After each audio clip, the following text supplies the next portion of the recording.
તો નમસ્કાર વિદ્યાર્થી મિત્રો, આપણે હવે 12મા ધોરણના બાયોલોજીના અભ્યાસની અંદર ફરીથી એક આપણે નવા પ્રકરણની શરૂઆત કરવા જઈ રહ્યા છીએ. પ્રકરણ નંબર 8, માનવ સ્વાસ્થ્ય અને રોગો. આપણા ગુજરાતીમાં એક કહેવત છે, પહેલું સુખ તે જાતે ન રહ્યા.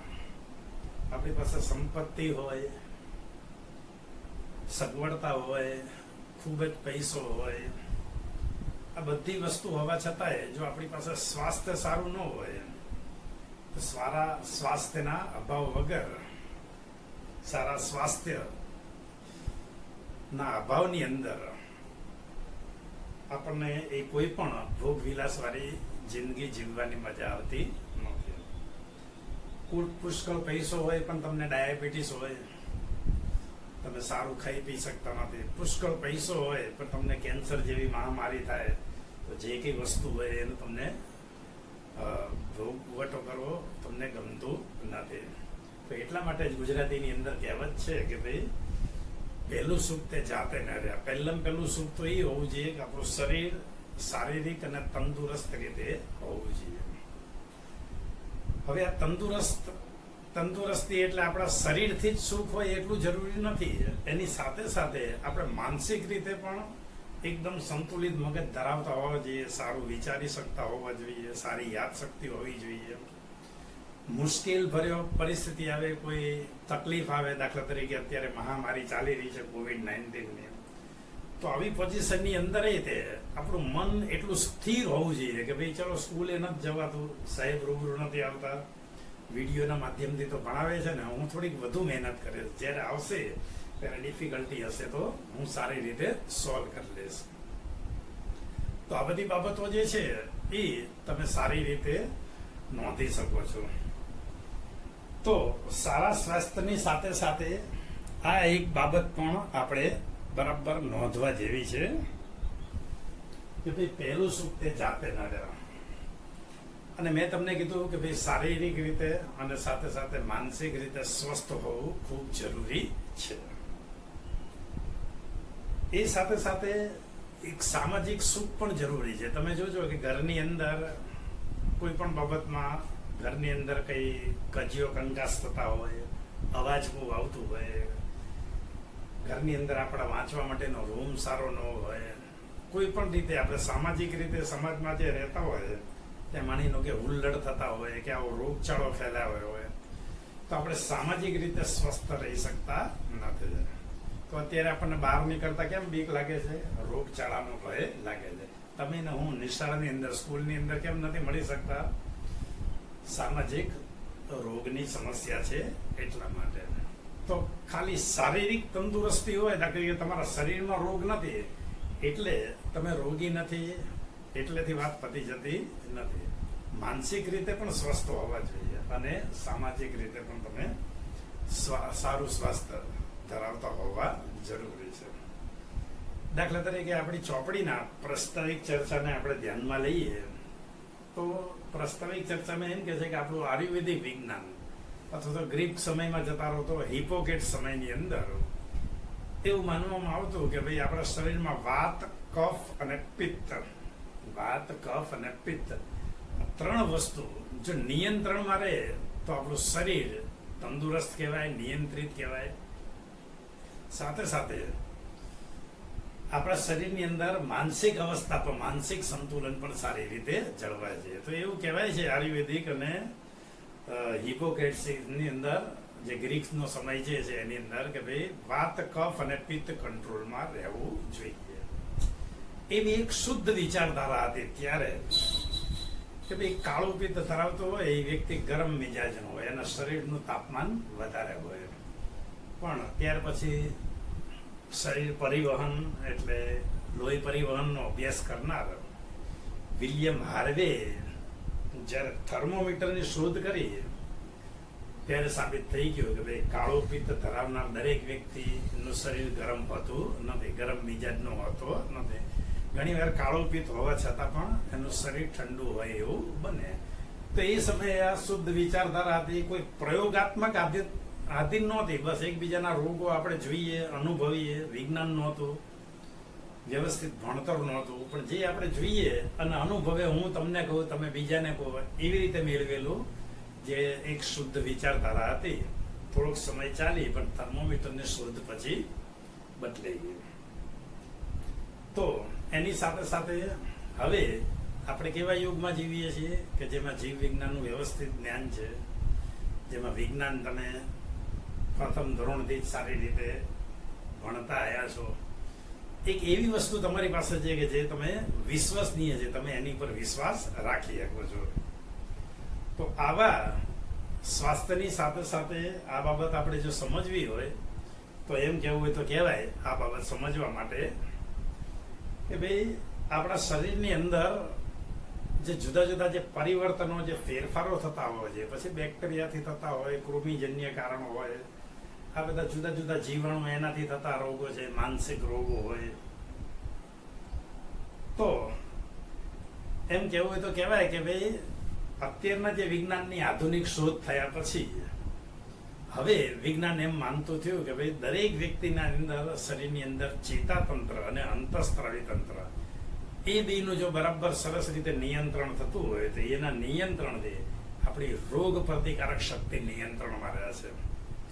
અને રોગ પ્રતિકારક શક્તિ નિયંત્રણમાં રહે એનાથી આપણું શારીરિક સ્વાસ્થ્ય સારી રીતે જળવાય છે. સાથે સાથે માનસિક સ્વાસ્થ્ય એટલે મન અને માનસિક અવસ્થા પણ સારી રીતે હોય તો આપણી તંદુરસ્તી સારી રીતે જળવાય છે. તો આપણે તંદુરસ્ત છીએ એમ કહેવાય. આવો વાત કરું એટલે તરત જ તમને એમ આવે કે ભાઈ આપણી તંદુરસ્તી શા માટે જોખમાતી હશે, કયા કયા કારણોસર આપણી તંદુરસ્તીને હાનિ પહોંચતી હશે. તો આપણી તંદુરસ્તીને હાનિ પહોંચવા માટેના કારણો આપણે જોઈએ તો કારણ નંબર 1 જનીનિક છે. જનીનમાં ખામી હોય તો એ ખામીવાળા જનીનના લીધે તમારા શરીરની અંદર ખામીવાળું અંગ બને. દાખલા તરીકે હૃદય નબળું હોય, ફેફસું નબળું હોય, એક આંખે તમે જોઈ ના શકતા હોય વગેરે એના ઉદાહરણ આપી શકાય. તો એમ કેવું તો કહેવાય કે કેમ આવું થાય છે તો કે ખામીવાળા જનીનના લીધે. તમે છાપામાં વાંચતા હશો ઘણી વાર કે ભાઈ બહારની સાઈડે હૃદય ધરાવતા બાળકનો જન્મ, 2 માથાવાળા બાળકનો જન્મ, 5 હાથ ધરાવતા હોય એવા બાળકોનો જન્મ. તો આવું બધું તમે જે જુઓ છો એ સામાન્ય રીતે સમાજમાં જોવા નથી મળતું. અમુક કિસ્સામાં ખાસ અપવાદ રૂપે કેમ જોવા મળે છે? જનીનોની ખામીઓ હોય છે એટલા માટે.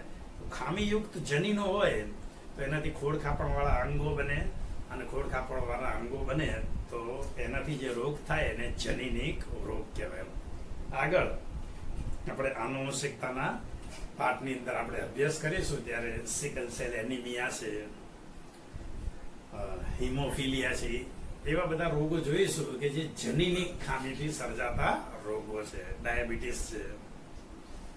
તો આ બધા રોગો માટે જીવાણુ, વાયરસ, બેક્ટેરિયા જવાબદાર નથી, જનીનની ખામીના કારણે થતા હોય છે. બીજી એક વિશેષતા આ જનીનિક રોગોની શું છે? એ વારસાગત છે. એટલે માતા પિતા દ્વારા એની સંતતિને વારસામાં મળે છે. માતા પિતામાં ડાયાબિટીસનું ખામીવાળું જનીન હોય તો એ જનીન એની સંતતિમાં ઉતરે છે અને પછી અમુક સમય થાય ત્યારે એને ડાયાબિટીસ રોગ લાગુ પડે છે. માતા પિતામાં ખામીવાળું જનીન હોય તો સિકલ સેલ એનિમિયા થાય છે. એનું જે શરીરનું રક્તકણ છે જે ગોળની જગ્યાએ લાંબુ દાંતરડા જેવું થઈ જાય છે. તો આવી સમસ્યા જે થાય એને જનીનિક રોગોના કારણે થતી હોય. પ્રસ્તુત પ્રકરણમાં, આ પ્રકરણમાં આપણે 2 પ્રકારના રોગો જોવાના છે, ચેપી અને બિનચેપી રોગો. તો બીજું શારીરિક સ્વાસ્થ્ય જોખમાવાનું કારણ શું છે? ચેપી અને બિનચેપી રોગો. ચેપી રોગો કોને કહેવાય? તરત જ એના શબ્દમાં જેનો અર્થ છે કે ભાઈ એક વ્યક્તિથી બીજી વ્યક્તિમાં કોઈ પણ માધ્યમથી એનો ચેપ ફેલાવે તો એને ચેપી રોગ કહેવાય. દાખલા તરીકે COVID-19 એ ચેપી રોગ છે, સ્વાઇન ફ્લુ ચેપી રોગ છે, મેલેરિયા ચેપી રોગ છે. પણ મિત્રો કેન્સર એ ચેપી રોગ નથી. એક વ્યક્તિને કેન્સર હોય તો ઘરમાં એની સાથે રહેનાર બીજા બધાને થાય એવું જરૂરી નથી.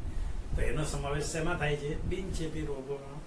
આપણે જનીનિક રોગો આગળ જોઈ ગયા, ટાઇફોઇડ છે, સિકલ સેલ એનિમિયા છે, એ પણ કેવા છે? બિનચેપી રોગો. તો એવા આપણે ચેપી અને બિનચેપી રોગો વિશે આગળ જાણકારી મેળવીશું. તો આના કારણે પણ આપણી શારીરિક સ્વાસ્થ્ય જળવાતું નથી, નુકસાન થાય છે, એમાં ખલેલ પહોંચે છે, જોખમાય છે શારીરિક સ્વાસ્થ્ય સર. અને એના પછી ત્રીજું કારણ લેવું હોય તો તમે દૂષિત ખોરાકનો ઉપયોગ કરતા હોય, દૂષિત પાણી પીતા હોય, શરીરમાં પૂરતો જે રીતે જોઈએ એવો આરામ ના કરતા હોય, એટલે ઊંઘ બરાબર ના થતી હોય, અને તમારા જીવનની અંદર વ્યાયામનો અભાવ હોય, તો આ બધી વસ્તુના અભાવના કારણે પણ તમારા શરીરની અંદર સારી આદતોની જગ્યાએ ખરાબ આદતો જો વિકસેલી હોય તો એનાથી પણ જુદા જુદા રોગચાળો થતા હોય છે. તો ટૂંકમાં એમ કહેવું હોય તો કહેવાય કે આપણું શારીરિક સ્વાસ્થ્ય શેના લીધે જોખમાય છે? તો નંબર 1 જનનિક કારણો, એના લીધે ખોળખાપણ વાળા અંગો સર્જાય છે. આ રોગો કેવા છે? આનુવંશિક, એટલે માતા પિતા દ્વારા એની સંતતિમાં વારસામાં મળે છે. બીજા પ્રકારના રોગોમાં ચેપી અને બિનચેપી રોગો, એની વાત કરીએ આપણે. ત્રીજા પ્રકારમાં આપણે જોયું કે ભાઈ દૂષિત પાણી, ખોરાકના કારણે પૂરતી ઊંઘનો અભાવ હોય, અથવા તો તમે એની સાથે સાથે પૂરતી ઊંઘનો અભાવ હોય, તમારા જીવનની અંદર કસરતનો અભાવ હોય, તો એના લીધે જે રોગચાળો થાય છે, શરીરની અંદર ખરાબ ટેવો વધતી જાય છે, સારી ટેવો ઓછી થતી જાય, તો એના લીધે પણ આપણું શારીરિક સ્વાસ્થ્ય જોખમાતું હોય છે. તો આપણે પ્રસ્તાવિક ચર્ચા જોઈ, શારીરિક સ્વાસ્થ્ય કઈ રીતે જોખમાય છે એ બાબત જોયું. હવે આપણે આ પ્રકરણની અંદર કેટલાક ચેપી અને બિનચેપી એવા રોગો વિશે જાણકારી મેળવવાની છે. તો પહેલા ચેપી રોગો વિશે જાણકારી મેળવીશું, અને બિનચેપી રોગની અંદર આપણે કેન્સરની જાણકારી પછીથી મેળવીશું. તો ચેપી રોગની અંદર શેના લીધે આવા રોગો થાય છે?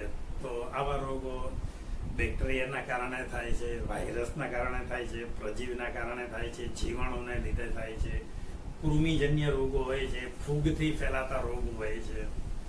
તો આવા બધા જે બીજા સજીવો છે એના દ્વારા આપણા જેવા સજીવોમાં, એટલે એક સજીવથી અન્ય સજીવમાં ફેલાતા રોગો જે છે એનો સમાવેશ થાય છે. આ બધા રોગકારકો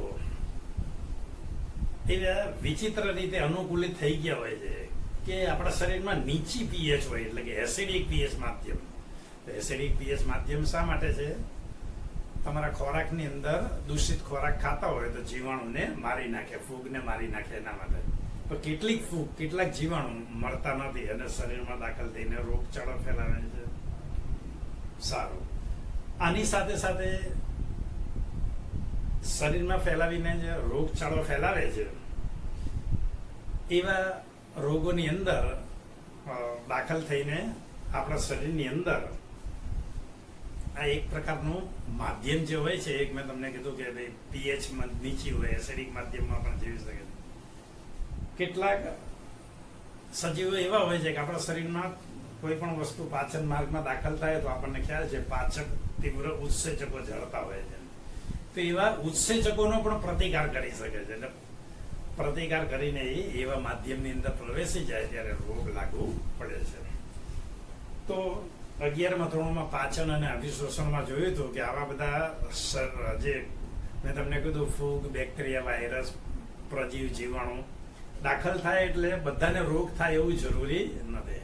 જેની રોગ પ્રતિકારક શક્તિ સારી હોય, જેની અંદર જે દાખલ થયેલા પ્રજીવો, જીવાણુ એ એસિડિક માધ્યમના કે ઉત્સેચકોના માધ્યમથી જો મૃત્યુ પામતા હોય તો દાખલ થવા છતાં આપણને રોગ લાગુ પડતા નથી.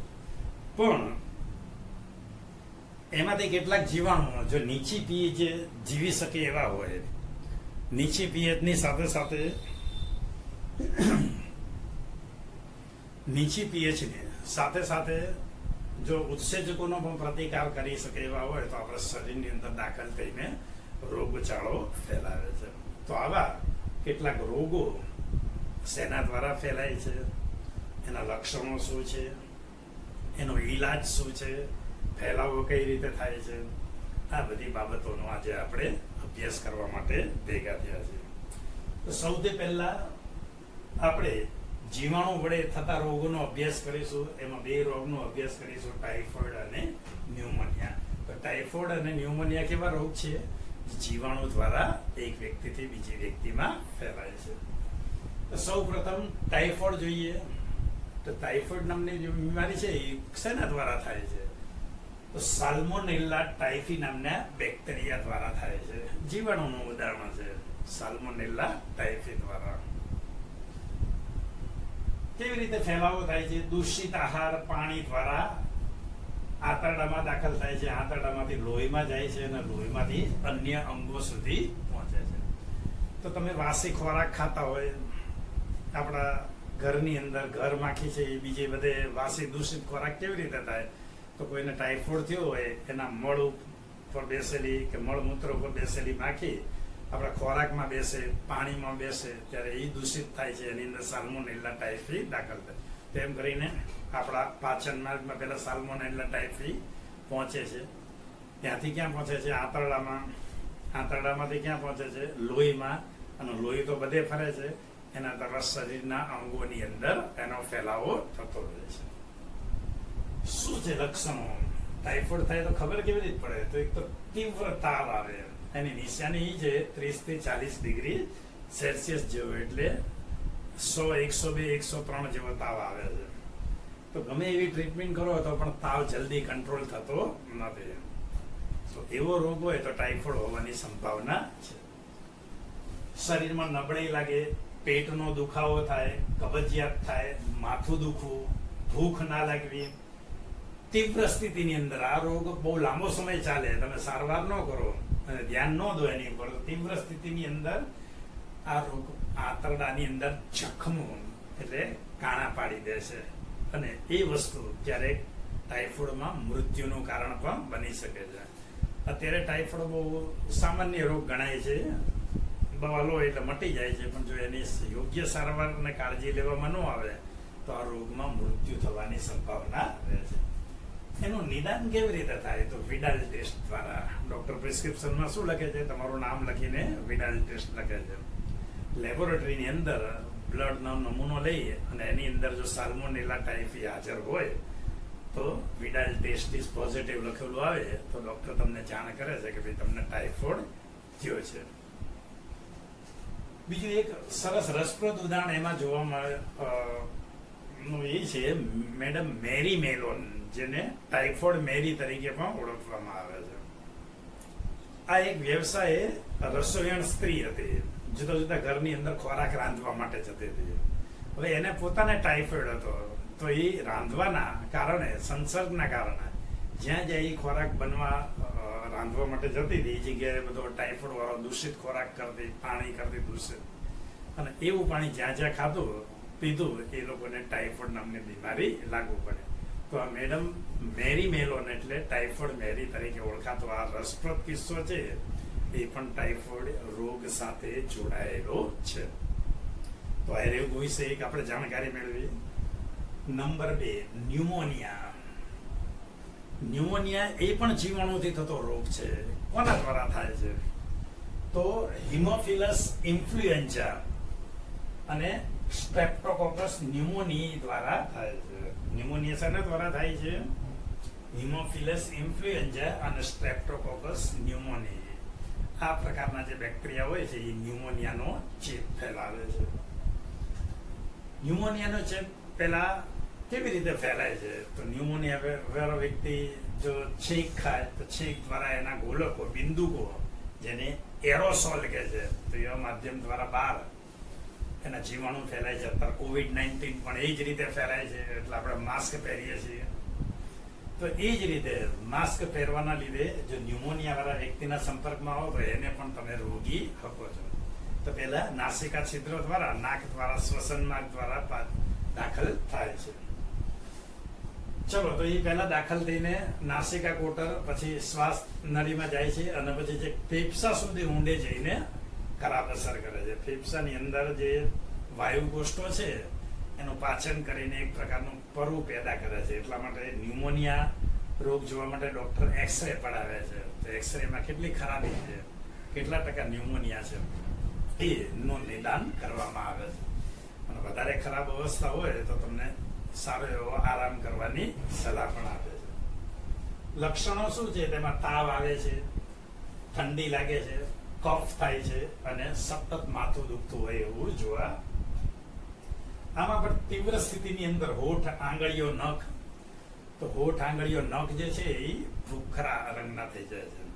તો ડોક્ટરને તાવ આવે, તમે ડોક્ટર પાસે જાઓ તો પેલા ટેટોસ્કોપથી તપાસે છે, બીપી માપે છે, જીભ જોવે છે, આંખ જોવે છે, નખ જોવે છે. જીભ, નાક, નખ દ્વારા એ શું જોવા મળે છે? ન્યુમોનિયા નામની બીમારી છે કે નહીં એ જોવામાં આવે. ફેલાવો કેવી રીતે થાય છે? મેં તમને કીધું, ખાંસી દ્વારા, છીંક દ્વારા.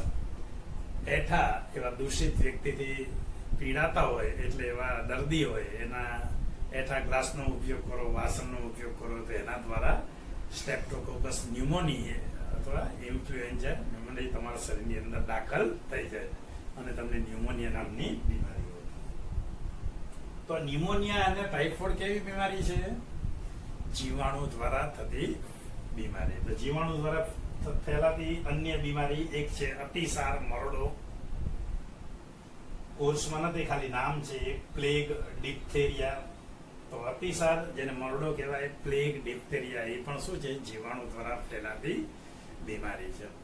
તો આ ટાઇફોઇડ છે, ન્યુમોનિયા છે અને બીજા રોગોનો ઉલ્લેખ કર્યો, એ શેના દ્વારા થાય છે? જીવાણુ દ્વારા એક વ્યક્તિમાંથી બીજી વ્યક્તિમાં ચેપનો ફેલાવો કરે છે. હવે એક અન્ય બીમારી આપણે જોઈએ છીએ, શરદી. આ શરદી છે એ કોની છે? વાયરસજન્ય બીમારી છે. તો રીનો વાયરસ નામનો ફેલાય છે. તો એ શરદી જે છે એને ફેલાવા, આ એક એવો છે, એક બહુ સામાન્ય શરદીનો રોગ છે કે સામાન્ય રીતે તમે 4-5 વ્યક્તિનો સર્વે કરો તો એમાંથી 2 કે 3 વ્યક્તિને શરદી હોય જ છે. તો બહુ સામાન્ય રીતે જોવા મળતી બીમારી છે. શેના દ્વારા થાય છે? રીનો વાયરસ દ્વારા. એના ફેલાવો કેવી રીતે થાય છે? તો એક વ્યક્તિ, મેં તમને કીધું કે ભાઈ શરદી થઈ હોય, છીંક ખાય, તો એના દ્વારા બિંદુ ગોલક હોય એટલે એરોસ્પ્રિલ દ્વારા વાયરસ વાતાવરણમાં દાખલ થાય છે અને એવા વાયરસ વાળી હવા તમારા શ્વસન માર્ગમાં દાખલ થાય અને જો તમારું રોગ પ્રતિકારક તંત્ર નબળું હોય તો તમને શરદી નામની બીમારી લાગુ પડે છે. આ બીમારી ખાંસી દ્વારા, છીંક દ્વારા, મેં તમને કીધું પેનની આપલે વિદ્યાર્થીઓમાં આ રોગ ખાસ સામાન્ય રીતે જોવા મળે. એકબીજાની પેન વાપરતા હોય, એક જ કોમ્પ્યુટરનું કીબોર્ડ એક શરદી વાળાએ વાપર્યું હોય, એના પછી નિર્દોષ વ્યક્તિ બેસે તો એના શરીરને પણ એના શરદીનો ચેપ લાગુ પડે છે. અને એના દ્વારા આ જે વાયરસ છે એ પહેલા ક્યાં દાખલ થાય છે? નાકમાં, અને પછી ક્યાં પ્રવેશે છે? શ્વસન માર્ગમાં. પણ ફેફસામાં ઊંડે અસર કરતો નથી. શરદીની એક સારી ખાસિયત એ છે, હેરાન કરે છે. 2 કે 3 દિવસ તમને તાવ આવે, માથું ભારે આવે, શરીરમાં ગળામાં શુષ્કતા અનુભવ થાય, આ બધું બને છે. પણ ફેફસામાં ફેલાઈને ગંભીર નુકસાની થતી નથી. શરદીને તમે COVID-19 સાથે સરખાવો તો COVID-19 કેમ અત્યારે બીક વધારે લાગે છે? શરદીથી બીક લાગે છે આપણને? નથી લાગતી બહુ. તો COVID-19 થી કેમ બીમારી લાગે છે? તો એનાથી બીમારીમાં બીક એટલા માટે કે નાક દ્વારા, શ્વસન માર્ગ દ્વારા અને પછી ફેફસામાં ઉતરી અને ફેફસામાં કેટલું નુકસાન કરે છે. તો આજના દિવ્ય ભાસ્કરની અંદર તમે જોશો તો ન્યૂઝપેપરની અંદર લખ્યું છે કે માની લો કે 20 થી 25 દિવસ સુધી કોઈને કોરોના થયો હોય તો એવા વ્યક્તિનું ફેફસું છે એ તમે 25 વર્ષથી ધૂમ્રપાન કરતા હોય એટલી હદે ઇન્ફેક્ટેડ હોય છે. વૈજ્ઞાનિકોએ સાબિત કર્યું 25 વર્ષનો ધૂમ્રપાન કરનારો વ્યક્તિનું ફેફસું જેટલું ડેમેજ, નુકસાન પામેલું હોય એવું 20 દિવસની બીમારી વાળા કોરોના દર્દીનું ફેફસું નુકસાન પામેલું હોય છે. પછી એને શ્વસન માર્ગની કાયમી બીમારી થવાની સંભાવના રહે છે. તો શરદી થોડોક નિર્દોષ છે, કેમ કે બાહ્ય નાસિકા છિદ્ર અને શ્વસન માર્ગથી આગળ વધતો નથી, ફેફસાને નુકસાન કરતો નથી. શું છે એના લક્ષણો? તો નાક બંધ થઈ જાય છે, શ્લેષ્મનો સ્ત્રાવ થાય છે, ગળું સુકાય છે, કફ થાય છે, થાક લાગવો, નબળાઈ થાય છે. આની કોઈ બીમારી નથી, હજી સુધી આની કોઈ ટ્રીટમેન્ટ શોધાઈ નથી, પણ 3 થી 7 દિવસમાં કુદરતી રીતે મટી જાય છે. આજે શરદી થાય 2-3 દિવસ પછી ધીમે ધીમે કંટ્રોલ થવા માંડે છે, 6-7 દિવસે સાવ મટી જાય છે. તો એક રૂમાલ રાખવો પડે છે, થોડી કેર રાખવી પડે છે. તાવ આવે તો બહુ બધો સાંજ સુધી આરામ કરવો પડે છે. બીજી કોઈ બીમારી એની અંદર ખાસ બીજી કોઈ મુશ્કેલી એની અંદર જોવા મળતી નથી. તો આ થયો વાયરસજન્ય રોગ. ત્યાર પછી હવે આપણે પ્રજીવ દ્વારા ફેલાતા રોગોનું ઉદાહરણ જોઈએ. તો પ્રજીવ દ્વારા ફેલાતા રોગોની અંદર એક છે અમીબીય મરડો, જેને એન્ટમીબા હિસ્ટોલાઇટિકા તરીકે ઓળખવામાં, અમીબીય મરડો અથવા એન્ટમીબા હિસ્ટોલાઇટિકા તરીકે ઓળખવામાં આવે છે. અને બીજી બીમારી મેલેરિયા, અને મેલેરિયાની આપણે લાઈફ સાયકલ, એની જે જીવન ચક્ર જોઈશું એટલે વધારે સારી રીતે આપણે મેલેરિયાને ઓળખીશું. તો પહેલા આપણે શું જોઈએ લક્ષણોની અંદર? અમીબીય મરડો એટલે એન્ટમીબા હિસ્ટોલાઇકા, પ્રજીવ દ્વારા ફેલાય છે. તો આ જે મરડો જે છે એ ફેલાવાનું માધ્યમ પણ શું છે? ઘર માખી દ્વારા, ટાઇફોઇડની જેમ કે અમીબીય મરડાથી ફેલાતો વ્યક્તિએ મળ ત્યાગ કર્યો હોય ખુલ્લામાં, એની ઉપર ઘર માખી બેસે તો એના પગની અંદર, પાંખોમાં આ પ્રજીવ ચોંટી જાય છે. અને એ પ્રજીવ પછી તમારા ખોરાક ઉપર, પાણી ઉપર બેસે ત્યારે એને દૂષિત કરે છે. અને એવું દૂષિત પાણી કે ખોરાક તમે દાખલ કરો શરીરની અંદર તો શું થાય છે? તમારા શરીરની અંદર પ્રવેશે છે. શું હોય છે એના લક્ષણો? તો કબજિયાત થાય છે, ઉદરમાં સખત દુખાવો થાય છે, ખેંચાણ આવે છે, વીંટ આવે છે. આપણા શરીરની અંદર આમ ઘુમેડા લેતા હોય પેટ તેવી રીતે વીંટ આવે છે, ખેંચ થાય છે. મળમાં અતિશય શ્લેષ્મ થાય છે, રુધિરમાં ગાંઠો સર્જાય છે. તો વારંવાર તમને તીવ્ર લેટ્રિન જવાની ઈચ્છા થાય છે, મળ ત્યાગની ઈચ્છા થાય છે, પણ તમે જાઓ તો ત્યાં લેટ્રિન બરાબર ખુલાસીને થતું હોય એવું તમને લાગતું નથી, કબજિયાત હોય એવું લાગે છે. અને મળની અંદર મોટા ભાગે શ્લેષ્મનો એટલે પરુનો સ્ત્રાવ થાય છે. તો એ શેના લીધે હોય છે? અમીબીય મરડાની અંદર. અને એવા પરુની અંદર, એવા જ મળની અંદર આ અમીબીય પ્રજીવો એની અંદર હોય છે. માટે ખુલ્લામાં શૌચનો આપણા દેશની અંદર બહુ વિરોધ થાય છે. ઘરની અંદર જ આવી વ્યવસ્થા હોય છે તો એ એટલા માટે વિરોધ થાય છે કે આવા ઘરમાંથી દ્વારા જે બીજા દ્વારા જે ચેપી જન્ય રોગો એકમાંથી બીજા વ્યક્તિમાં ફેલાતા હોય તો એને ફેલાવતો અટકાવી શકાય એટલા માટે. આવું નવું બીજું પ્રજીવથી થતું ઉદાહરણ આપણે મેલેરિયા વિશે જોઈશું. એ પહેલા આજે પાટિયામાં લખ્યું છે એ તમે સારી રીતે લખી દેજો.